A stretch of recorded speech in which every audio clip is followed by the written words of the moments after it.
WLNS is here for you with 6 News at 5.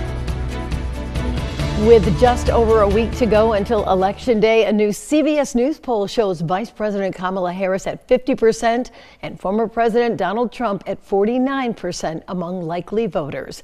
And it is our top story today at 5. Thanks for joining us. I'm Sherry Jones. As both candidates try to get their supporters to the polls in the final week of the presidential campaign, Vice President Kamala Harris is focusing on a controversial comment made during a Trump rally. Natalie Brand is here for you with the latest from the campaign trail.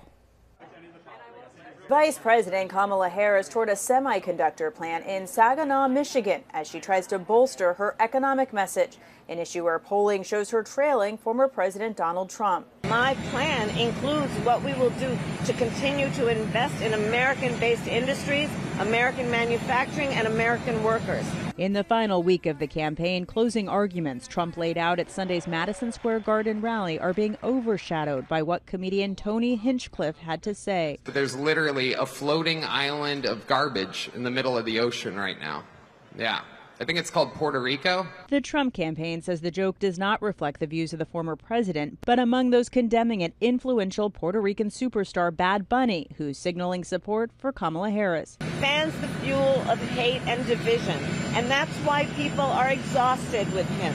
Trump, looking to move on from the comments, is campaigning in Georgia, first stopping at a faith summit with pastors working to rally the evangelical vote. He will rally later tonight in Atlanta as both campaigns fight for any remaining undecided voters and urge their supporters to turn out. Early voting is underway in every swing state, and we are setting all-time records. Georgia's Secretary of State says 40% of voters have already cast ballots. The early vote is often like the abstract art painting of the political world. People can see whatever they want in it, which is to say, we don't know exactly how these folks have voted. A new CBS News poll shows the race neck and neck nationally and a dead heat across the battleground states. Natalie Brand, CBS News, the White House.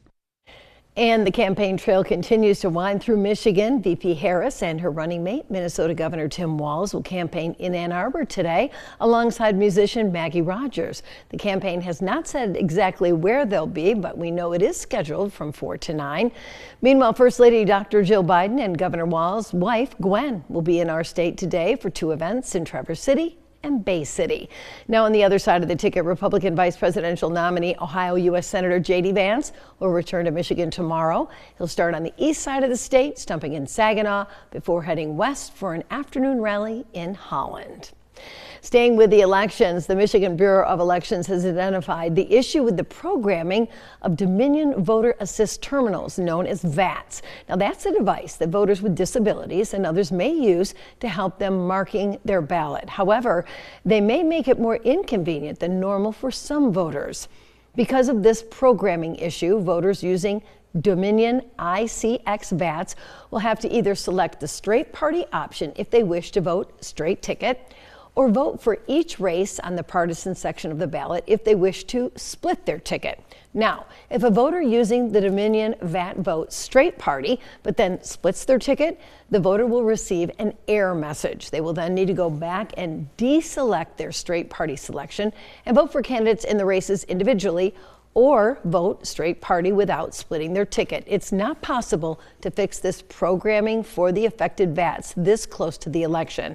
The issue will be corrected, however, for future elections. Early in-person voting opened up across the state this weekend, and the first 2 days, more than 250,000 people made their way to the polls. Nick Simon took a look at the numbers. He's here for you now with what election officials are saying about the turnout. That's right, Sherry. Secretary of State Jocelyn Benson made the announcement this morning, and she said that the huge turnout blew past all of their expectations. They've also received more than 1.5 million absentee ballots for an election that's already breaking records. This is the first year that in-person early voting has been allowed in Michigan. We talked to some of the first people to get an I voted sticker over the weekend, and they tell us that they appreciated the chance to come in on their day off and avoid the long lines on Election Day.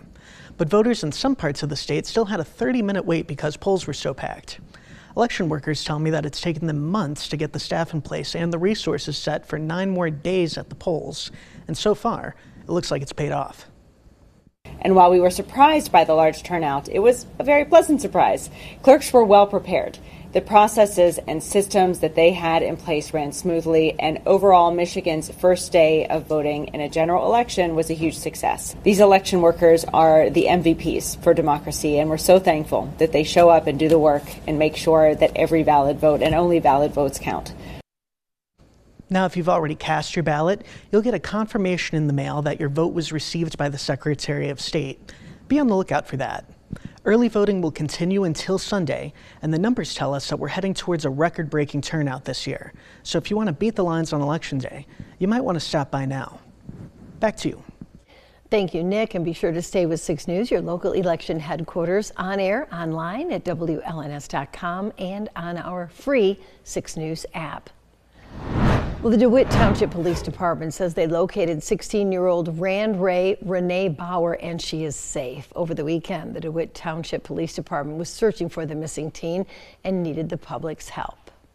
Well, you may have noticed that the temperatures are starting to drop, and that means kids across mid-Michigan are going to need some clothes to keep themselves warm.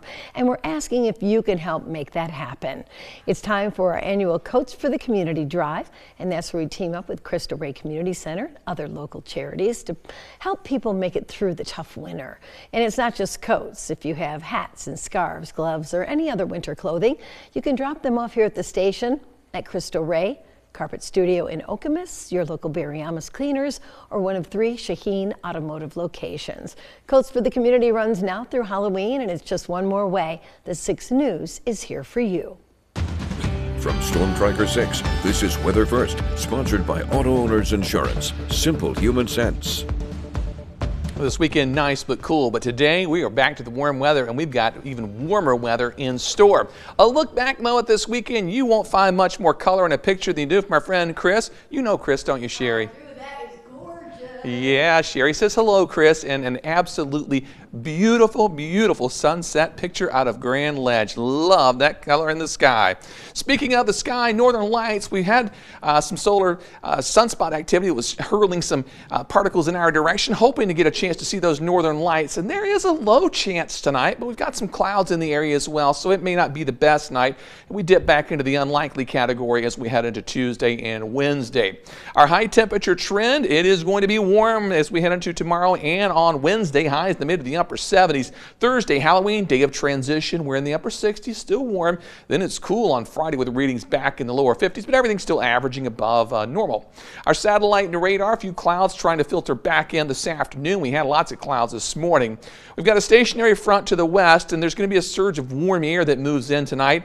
Around 3 a.m. or so, we may get a few showers out there. They'll quickly exit east, however. So tomorrow morning starts out warm. You'll notice the increase in humidity in the air, and we are in the warm air mass for Tuesday afternoon. Stationary front off to our northwest is going to keep us in the warm sector for a couple days. So on Wednesday, same thing, lots of warm weather, but you do notice more showers and storms popping up along that front. That'll move through, looks like, late Wednesday night into Thursday, at least the first half of Thursday, but hopefully drying out just in time for the trick-or-treaters.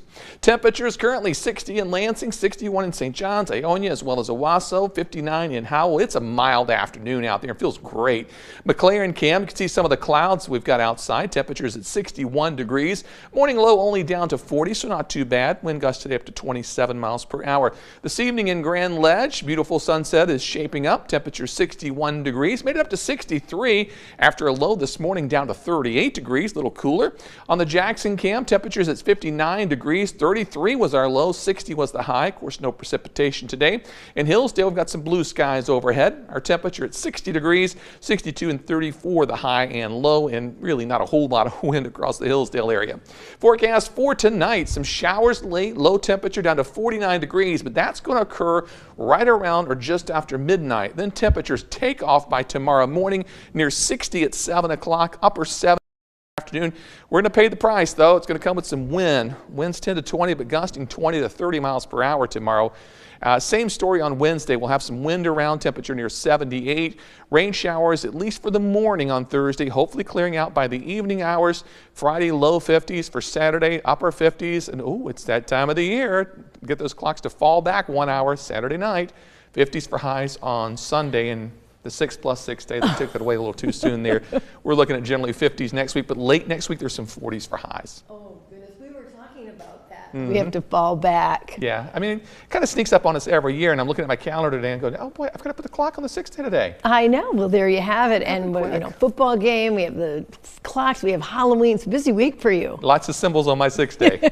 Thanks, David. Well, Halloween, as David just said, is right around the corner, and the parties and trunk or treats have already started. 6 News is here for you with everything Halloween. We have a list of family-friendly Halloween events in Mid-Michigan on our website, WLNS.com. You can also upload your holiday pictures, and we may use them on air. And of course, we here at 6 News will be handing out treats here at the station on Saginaw Street on Halloween night. Well, coming up on